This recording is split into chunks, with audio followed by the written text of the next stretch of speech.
All right, everyone, let's stand, please. I Pledge allegiance to the flag of the United States of America and to the republic for which it stands, one nation, under God, indivisible, with liberty and justice for all. Thank you for coming and watching tonight. We'll start off with my report, then we'll move through the agenda. I think most people realize that the city government of Herman prides itself on low taxes and very rare increases. The last tax increase was nearly 10 years ago. Herman property taxes are the lowest in the area by a wide margin. They're about 25% of Owensville, for example. The reason we can offer the high level of city services, parks, events, sports, etc. is because we own our own utilities. Our residential utility rates are lower than our competitors and our service is better. However, this ownership requires constant attention and investment.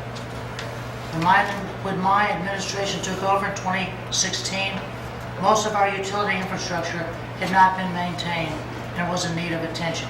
With the help of the Board of Aldermen, and actually because they took action, we've made continual investment in our utilities.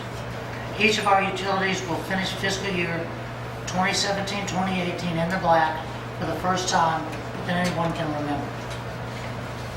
Last meeting I reported on the Herman economy, and tonight I will start to explain why our economy is what it is. This is going to take several meetings.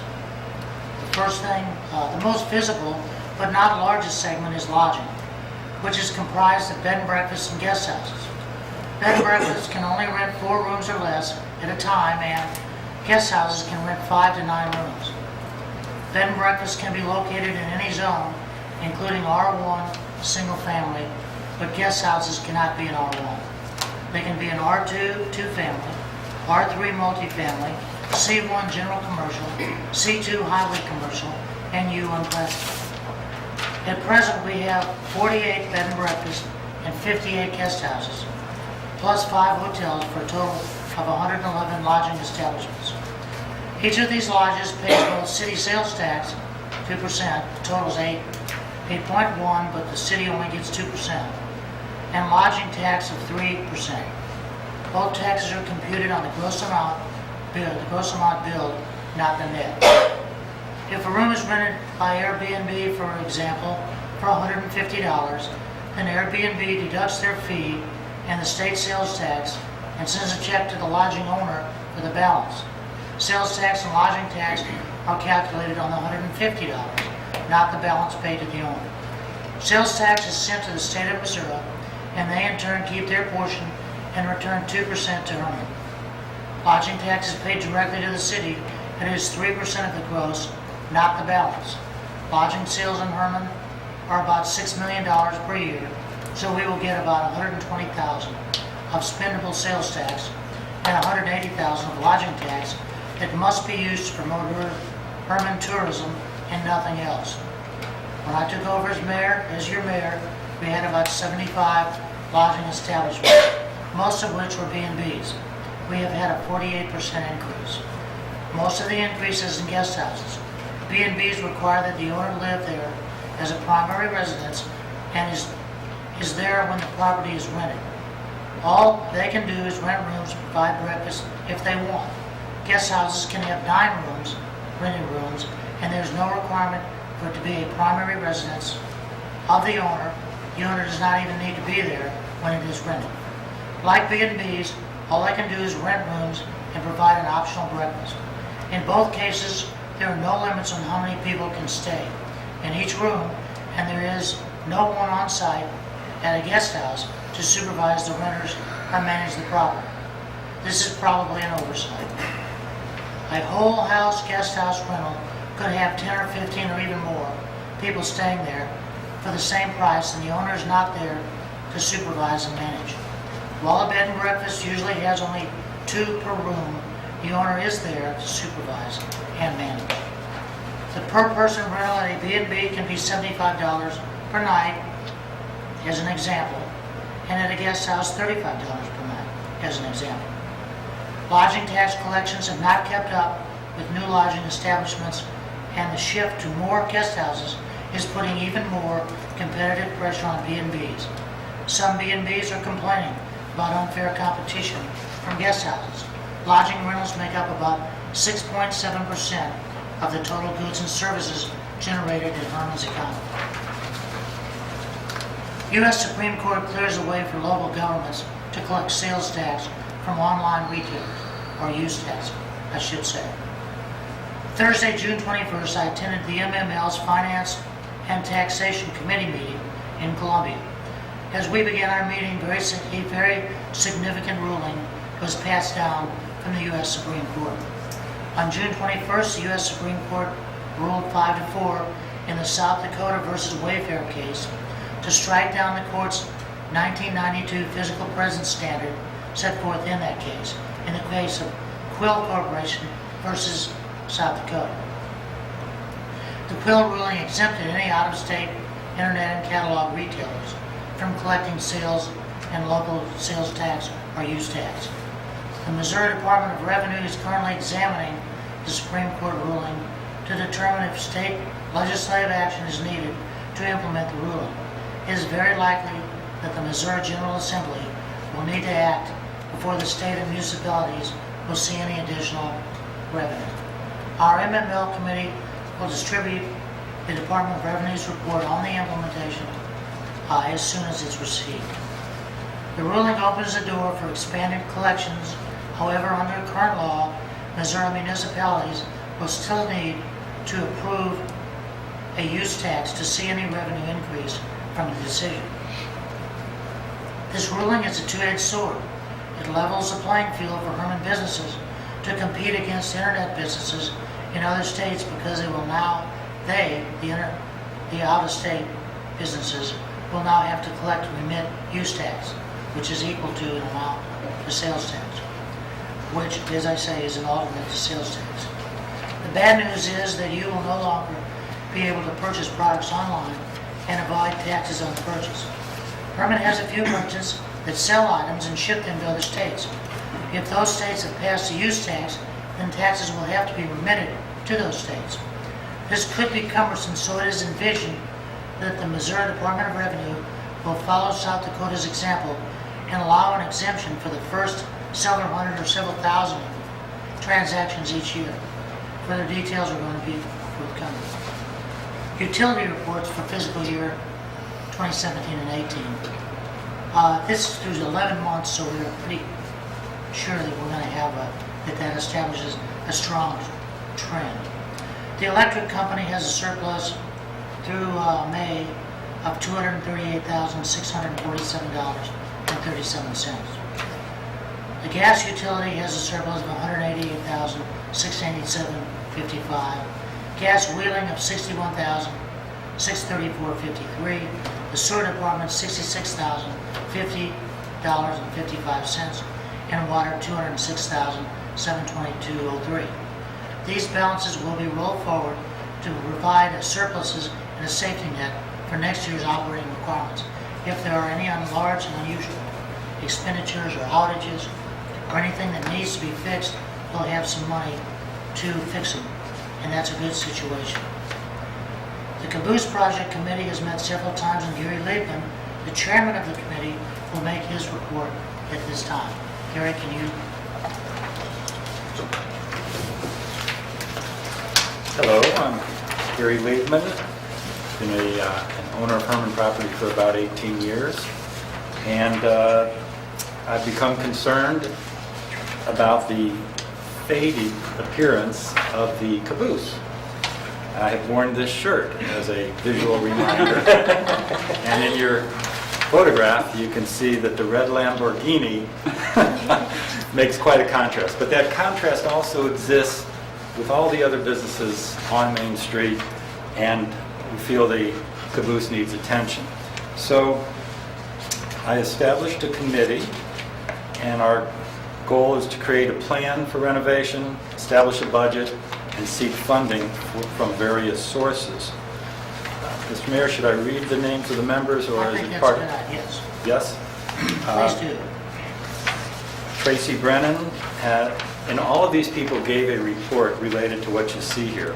Tracy Brennan provided a report on lighting. Paul Eubanks is a retired engineer with BNSF and was just invaluable to getting information that you'll see later in the report. Jim and Renee Kinsey, full-time now in Herman for about a year and a half, did some great research, including the photo of the caboose in Boonville, which looks great, and they were able to look in the windows and get some pictures of the interior, which we wish to address in the future. Billy Grace, working on fundraising, and Catherine Render is a volunteer attorney to help us get a 501c3. In order, if you want us to continue our efforts and if want us to be involved in fundraising. So there's 3 phases of renovation. The first one is the obvious exterior refurbishing with painting and lighting. We'd like to have that done by October 1st. We feel it's doable. Phase 2 would be interior renovation, including some replica furnishings. We feel that we could have that done just about a year from now. And phase 3 would be a display regarding the 1855 Gasconade Railroad Bridge disaster. It's a story that isn't told anywhere in Herman right now, although it's mentioned at the Amtrak station. And we've received a donation of $1,000 from Tracy Brennan, so we could begin immediately should the board approve our efforts here. So it's my understanding through information from the mayor that caboose itself is City of Herman property. However, the land is MOPAC's. The contents, we can see through the windows, has some concession equipment, and we've been told that that's part of the Masonic Lodge property. It's our request that the city, I hate to say it this way, but cut the 2 padlocks if the keys cannot be found, and please remove the concession equipment. Then we would begin our plans for interior renovation, although this first level of funding is to get things done on the outside. We request that the city provide electricity as soon as possible, and we've already looked into LED lighting, which hopefully is being used throughout all the city properties because it is extremely more efficient and lasts longer. So the Caboose Committee seeks authorization at this time to proceed with what we're doing to get more bids. So some of the information we have already is that city workers painted the caboose the last time using Sherwin-Williams Industrial Enamel Red. However, Paul found out for us that the railroads use Imron Industrial Enamel Red, and that will reduce fading. We've located a dustless blasting mobile paint removal company, and they'd be willing to come here for this project, so that's who we would first seek a bid from. We did talk to local auto repair places first about what could they do, and they felt this was beyond their abilities. And Paul reached a contact he had at MOPAC, and the very last photo here is of the decals on the caboose that are badly peeling, as you can see in the photo. Does anybody have any questions of me? I asked Gary to come and give us a brief update on their activities. They've had several meetings. I think everybody would like to see the caboose restored rather than faded. And if anybody has any questions, I think just a thumbs up to Gary to proceed would be all he needs. He's not asking for money. He has $1,000 to get started, and possibly some more on the way. So, does anybody have any questions? Well, I I do. do. Sorry, go ahead, Sue. Has anybody contacted the Masons about removing things before we just cut the padlocks? Maybe they have the keys of their equipment's in there? Have not. I think that we definitely should do that. And I can check tomorrow night with Steve Mueller, and he'll be at the Lions Club meeting, so I'll be able to see him when I ask him. I did talk to Steve Miller, and nobody seems to know where the keys are. And he said there's like 12 active members of the Masons, so somebody Try could Chuck Kelsey. have died, and that's it. Try Chuck Kelsey. Okay. No, I only spoke to Steve Miller. So I asked him to find out, if he could find out more. I can call Chuck. My question is, and I know the Masons don't care, because we discussed it with them before renovating it, but who decided the city of Herman owns that caboose? Dave Believe. He did? Yeah. With the paperwork I gave you? Absolutely. Okay, that's fine with me, because to me it read the other way, but like I said, I don't understand Jason, people jargon all the time anyway. We own it, no doubt about it. So- Okay, cool. But what did you say, do we own the land there too? No, that's railroad property. The railroad owns the land, in fact, it owns the land around the tin mill. It owns the parking lot, but we own the caboose. And there's no conflict there? This is proceeded with? Well, there could at some point, they decide that they have to get through there and want that moved, but they've got the equipment to move it.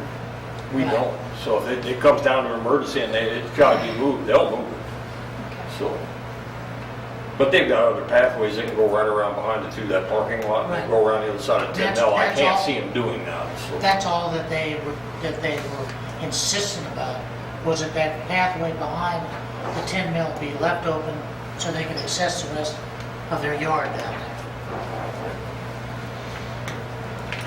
there. Is there any questions, or can we give him a I'd say go for it. try? Is that a motion? Well, go ahead, won't hurt. I make a motion that we give the go-ahead for the caboose committee to proceed. Second. Okay, we have a motion made and seconded. All in favor, say aye. Aye. Any opposed? Motion's carried. Good work, we appreciate it. Thank you very much. Thank you. Okay, a few more things. The walk, hike, bike project is dead for the time being. I talked with them last week and they told me verbally our grant application had not been approved. Formal notification will be sent next month. They urged us to resubmit in December when the grant reopens. We have time to polish our application. I think that we got in this late when we discovered it, and we'll have, according to them, a much better chance going forward. So to keep us all impressed, or advised, that's the way it is. We will be meeting with a representative of the United States Army Corps of Engineers this Wednesday to discuss our riverfront. We want to cover the immediate need to strengthen our park physically against the river. That's number one.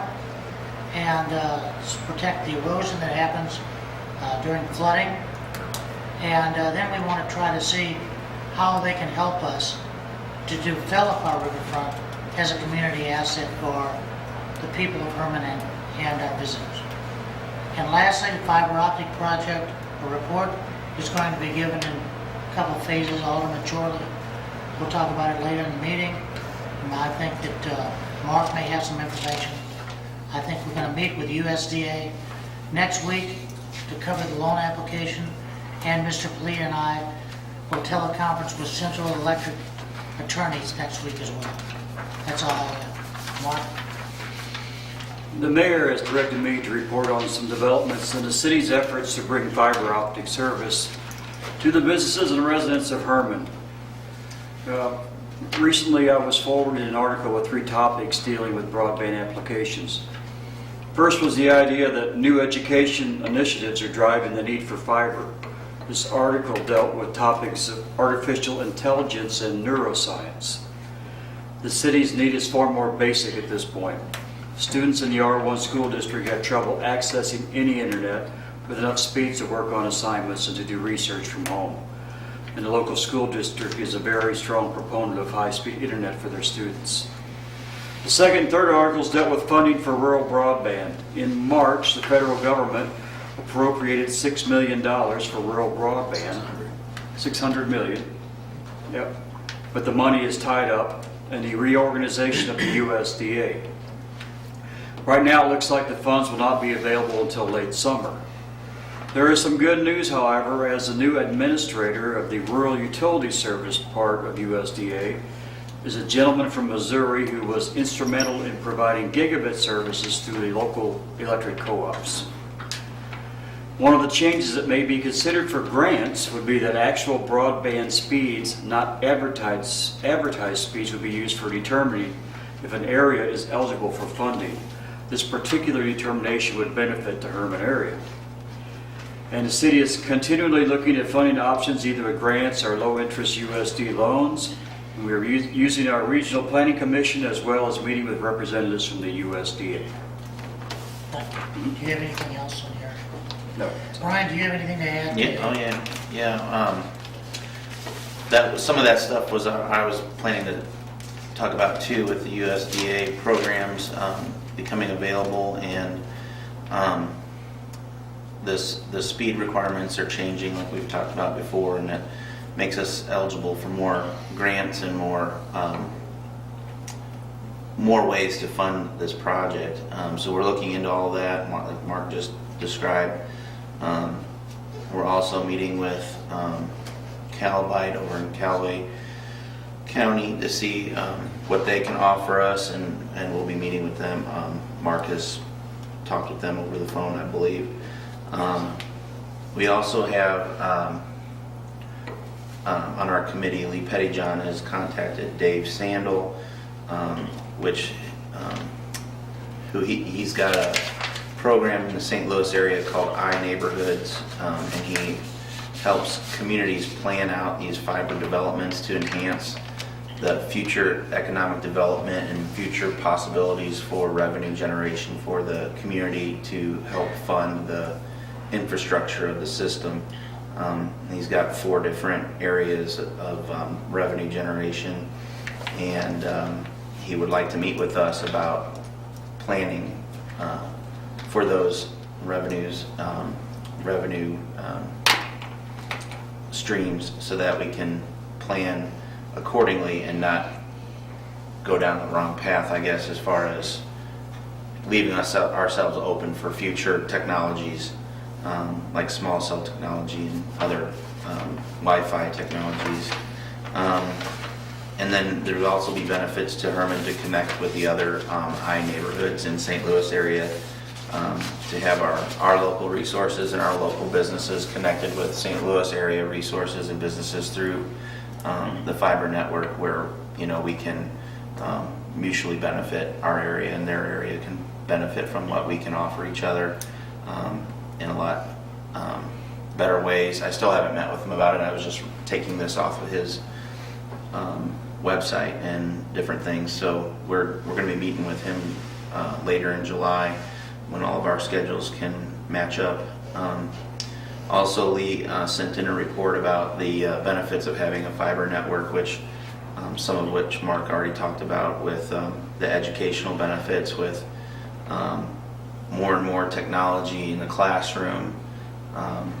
Then there's the more needs for fiber.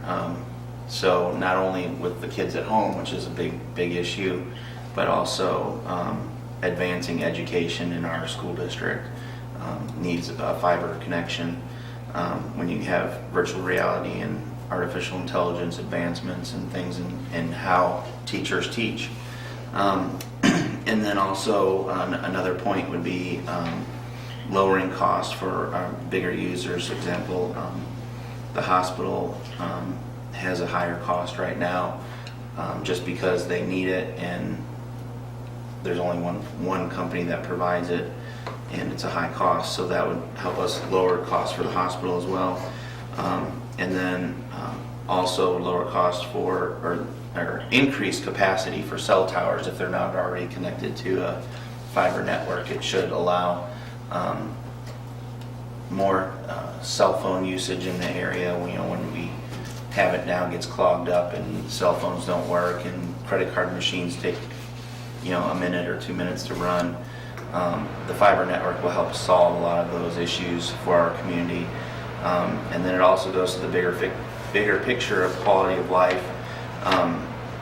it would attract younger families to town that are becoming more and more dependent upon having a fiber network or having high-speed internet. For example, almost everyone is going towards online video consumption or television consumption.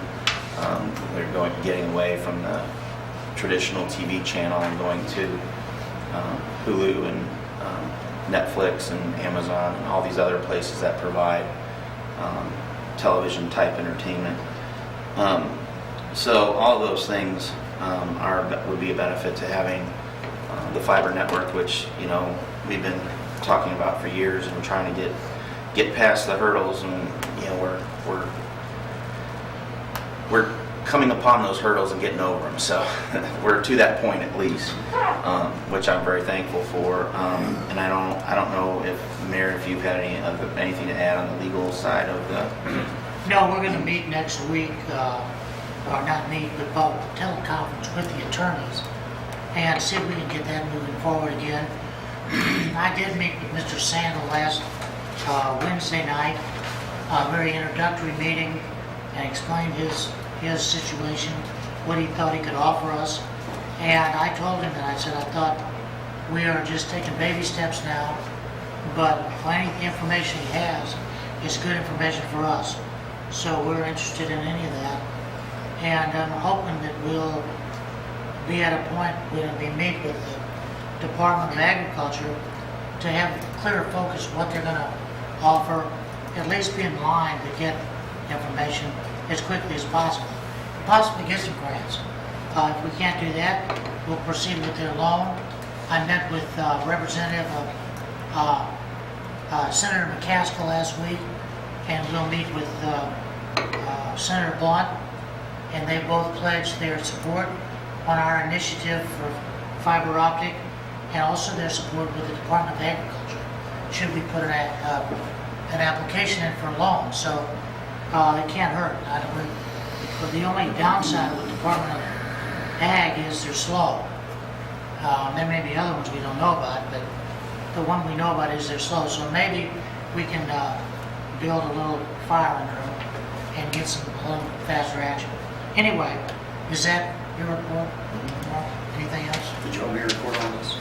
Well, I think you would, yeah. Okay. Our natural gas distribution system gets audited for safety every year.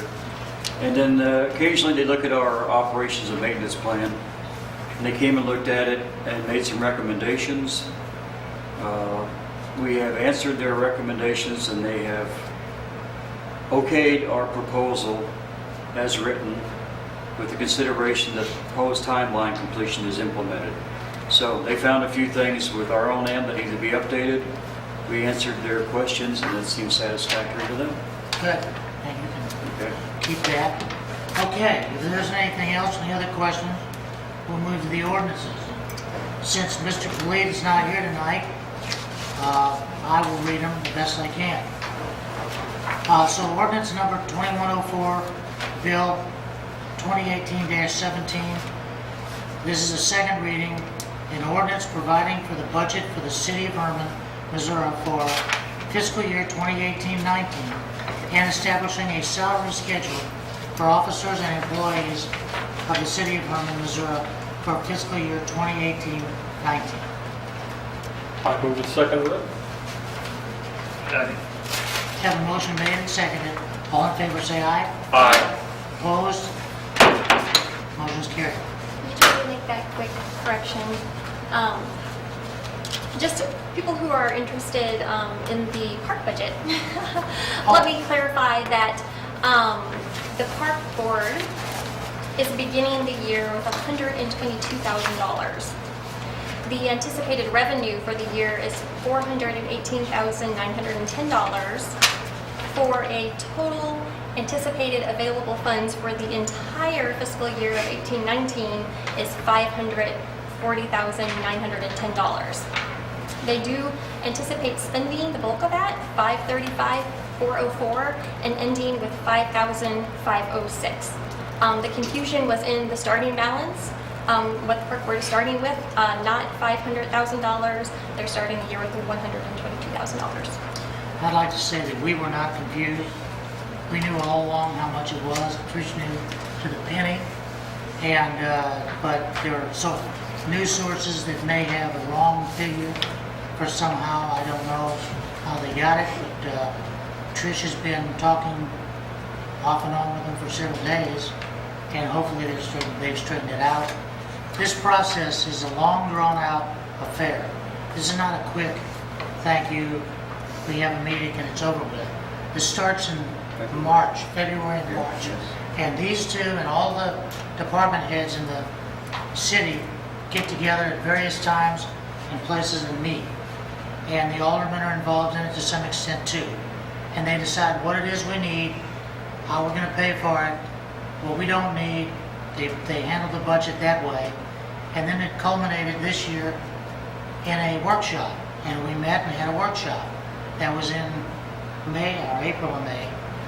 And we talked about everything in the workshop. Basically, we had pretty much the budget numbers that we were going to end up with at the workshop. Copies were handed out, so copies have been given to various people, including some of the media sources, and we still had a little confusion. It is a confusing process. There's no way to make it unconfusing. Trish does her best to explain it, and sometimes even after that, there's still some uncertainty. But that's the real number. We started with 122 and added to that 418, ended up with 540. We're going to spend 535 and end up with 5,500. And that's, some of those expenditures are for things that we didn't build last year, for this coming year, so those balances are carried over and they'll be spent next year. Anyway, that's that. Thank you. Okay, moving on. Bill number 2018-18 is the second reading. An ordinance to approve the execution of a contract renewal agreement with Tri-County Trucking and Excavating Incorporated for solid waste collection and disposal. I make a motion to approve. Second. Motion made and seconded to approve. All in favor say aye. Aye. Any opposed? Motion is carried.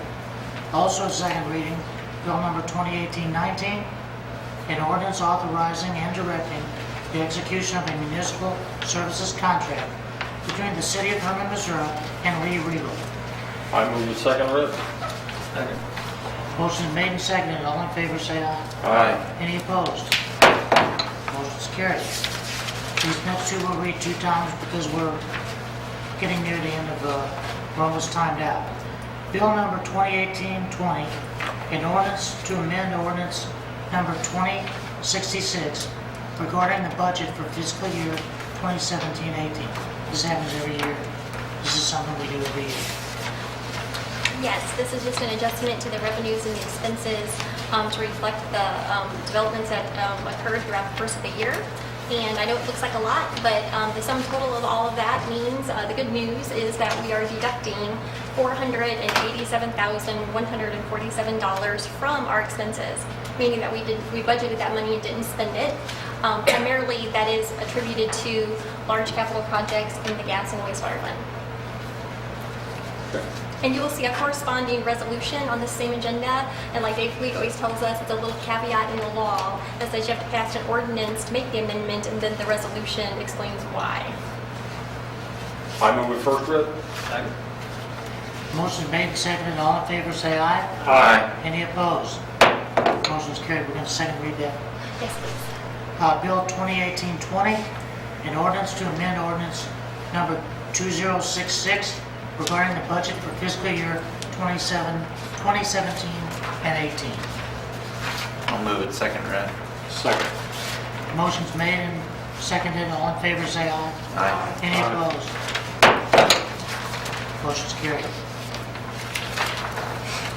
Bill number 2018-21, an ordinance authorizing the execution of an agreement for services between the city of Herman, Missouri and the Herman Area Hospital District and Oates Incorporated. I make a motion to approve. Second. Motion's made and seconded to approve. All in favor say aye. Aye. Any opposed? Motion's carried. We're going to read it again.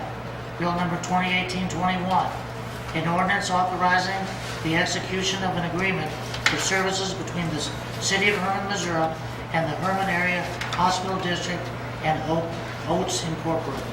I move it second reading. Motion's made and seconded. All in favor, say aye. Aye. Any opposed? Motion's carried. Next one, resolution number 1253, a resolution to describe facts and reasons for a necessary amendment to the city's budget for fiscal year 2017-2018. This is the one Trish just mentioned. I move to approve the resolution.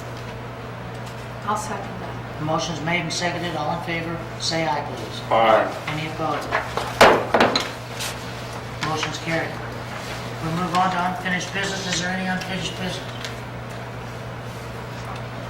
Is there any new business? Okay, now we're into motions. First one up is the minutes. I move to approve the minutes. I'll second. We have a motion made and seconded to approve the minutes. All in favor, say aye. Aye. Any opposed? Motion's carried. Invoices for payments. I move we pay the bill. Second. We have a motion made to pay the bills and seconded. All in favor, say aye. Aye. Any opposed? Motion's carried. Item C, it won't be necessary tonight. Mr. Thompson has taken a different job. So we move on to D. Approved bid for Donald Magi, is it Magi? Yes, Donald Magi. Magi for the Incorporated for the Franklin and 6th Street Pump Station Improvement Project. See the bid tab in front of you? This is part of the wastewater system improvements phase 2.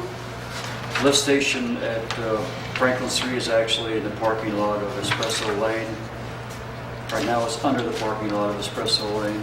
It's going to be moved to the back.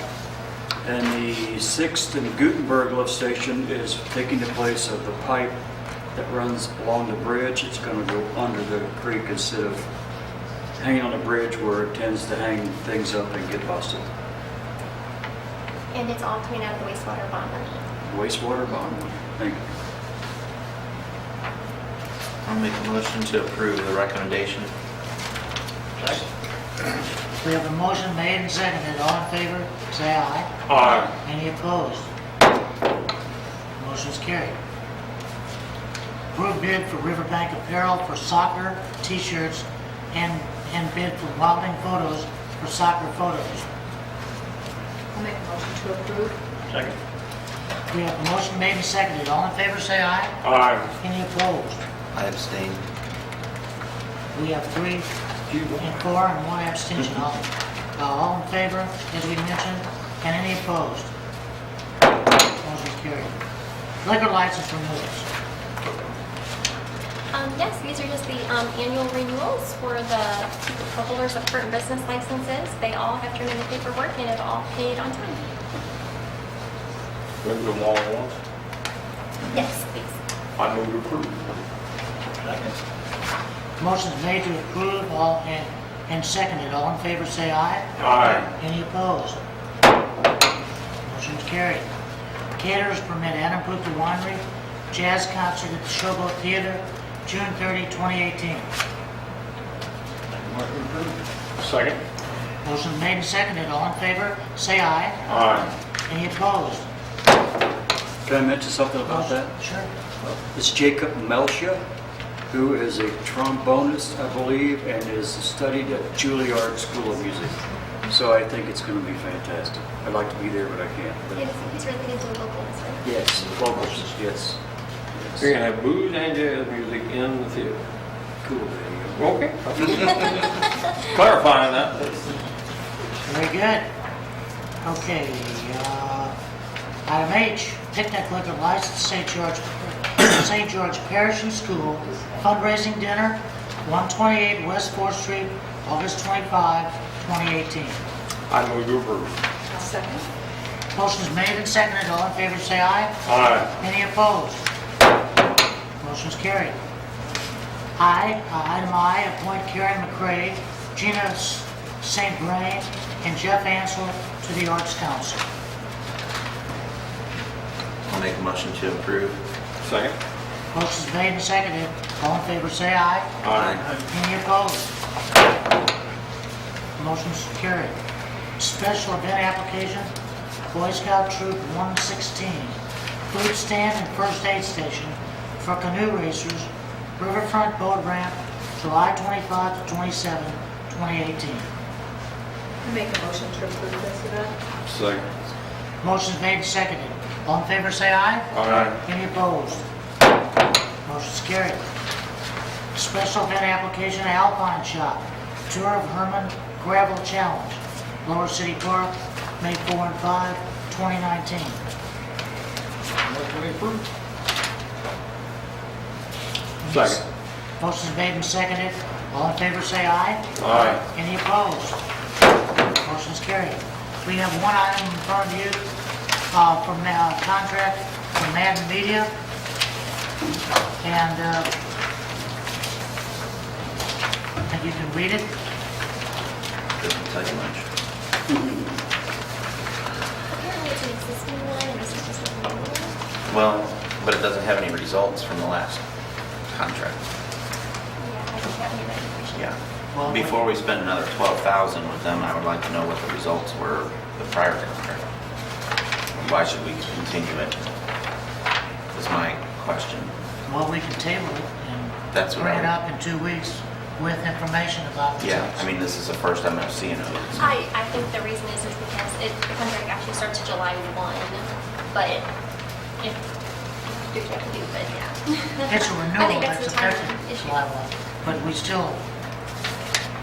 we get to get results. So if you want to, we can always do it then if that's the pleasure of the board. We'll do that. We'll table it till next meeting. Doesn't have to be submitted by July 1st? Well, we can still approve it. That's why we tried, I think that's why she submitted it now. I don't really know much more about it other than it starts July 1, but The next meeting will be the 9th. That's true. So it will be submitted and we're going to effect. Well, we don't want to be late. I don't know. Tammy's not here, so I can ask her to ask for the results of the program and have them emailed to all of you to review. I think that would be a good Do you idea. wanna- That way we could get this done. yeah, you want to approve it contingent on receipt and approval of the results. I would make that motion. Okay. I will second that. Okay, we have a motion made and seconded to approve this contingent upon the results, or the receipt of the results and approval of results by the proponent. Do I have, all in favor, say aye. Aye. Any opposed? Motion's carried. Do we have any citizens' comments? No, sir. There being no citizens' comments, I will entertain a motion to adjourn. Move to adjourn. Second. Motion made and seconded. All in favor, say aye. Aye. Any opposed? We're adjourned. Hey, on behalf of the city of McKittrick, I just wanted to thank you for allowing us to rent your equipment for our road repair project. You did very well and greatly appreciate it. I'm glad it worked out. Thank you, Mayor. I appreciate it. And we're here to help. If you need something else, let us know. Except money. Now, what is your title? Joey Emperor or what? Emperor. Really? Have we